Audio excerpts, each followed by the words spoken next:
Okay, so we're doing a demonstration installation here for the immobilizer system. This demonstration vehicle is a Honda VTR 1000.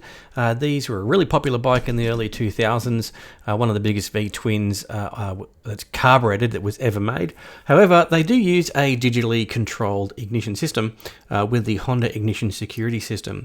So while this vehicle has an immobilizer built in case the vehicle does get stolen, we actually have the ImmoTrack online immobilizer kit available to us to stop this vehicle safely if a theft does occur.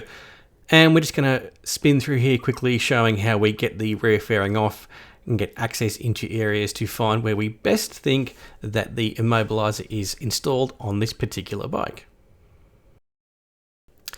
And as you can see here, we seem to have found a location right at the rear of the fairing, up near the rear light, which looks to be the best location to install this. It's nice and flat, there's plenty of space, there's an area in there for tucking around of wires as well.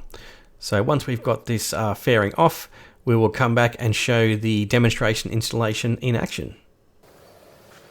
Okay, so in this demonstration install on this VTR 1000, what we found after removing the rear plastic is the best place to put it is down here in this example installation, because in this particular case it's a nice flat surface, and it has to be, as the writing on top of it says, this side up.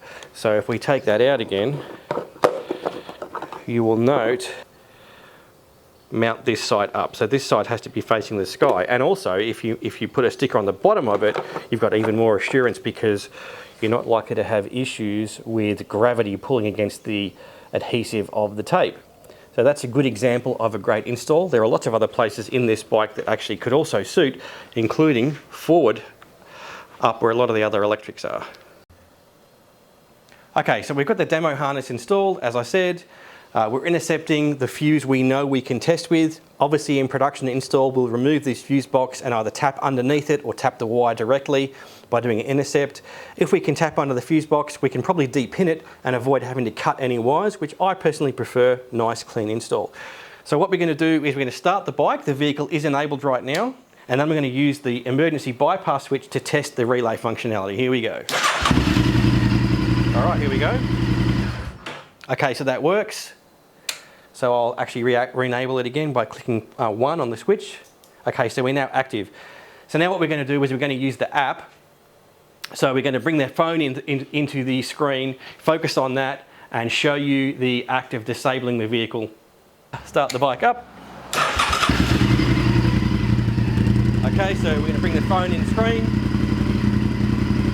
We're going to disable vehicle.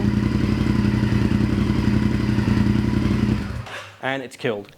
So the way that command works, same with any vehicle, is it will not turn the engine off unless the motorbike is not moving at all. Okay, so now that we've done this rather messy demonstration, this is nothing like what you would see. You'll get a harness which is nice and short, ready to go. All you have to do is make sure that you can tap the location you want to tap into. You can either do a more advanced install where you hide the wires underneath the fuse box, for example, or you could actually tap the wires directly going into the unit we're actually intercepting here, which is on this particular bike, because it's a carbureted vehicle bike. It doesn't have a fuel injection system, so what we're intercepting is the power feed to the ignition control box, because it does have a digitally controlled ignition. You could also directly intercept the output from the kill switch, which is essentially the same thing. The kill switch is cutting ignition feed, the same thing we're just doing it through a different circuit. Okay, so we've got this installed now with the custom harness. So the main thing here with this demonstration install, and it's going to be different for every vehicle and how you choose to do it, and whether we provided you with a pre-terminated cable. But the difference here is essentially that we've removed that pin and replaced it with our own.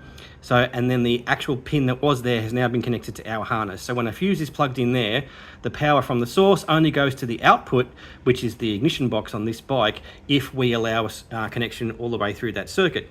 The rest of the installation is tucked away up in here. Yes, there is a hidden manual kill switch, which you can use to reactivate the bike if you've lost your phone or the GPS tracker dies. You've always got those options.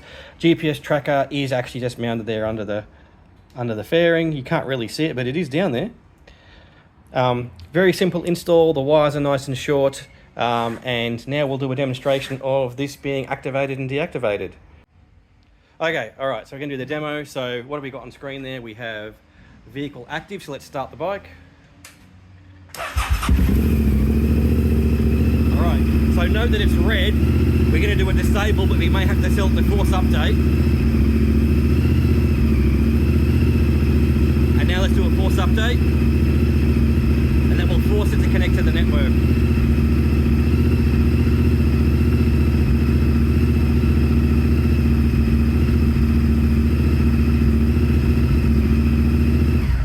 There we go. So we have to wait for the SMS to be received from the mobile network. We appear to be in a very busy mobile network area.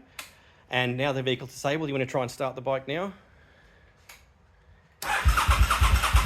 Nothing. Okay, now we can re-enable the vehicle. It is currently still online, so it should actually get that straight away. And we heard the relay as well. Start the bike. It's going to go bang because this is a carbureted bike.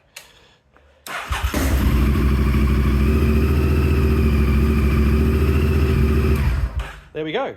And of course that all works remotely. If the vehicle is in motion, then the commands will be received a lot quicker. And the way the commands are sent today, if you disable it, the disable command only triggers once the vehicle is stationary. So if we were riding this bike, if we were a thief and we were riding along and the command was sent to disable it, it's only going to disable the bike once they're actually stationary, which is going to greatly reduce the risk of any injury to anyone. As a motorbike though, as a thief, if the thief has the bike and the bike stops, there is always the risk they will just dump the bike without putting the side stand down. That is a risk that you carry when you disable a vehicle, so do be aware of that.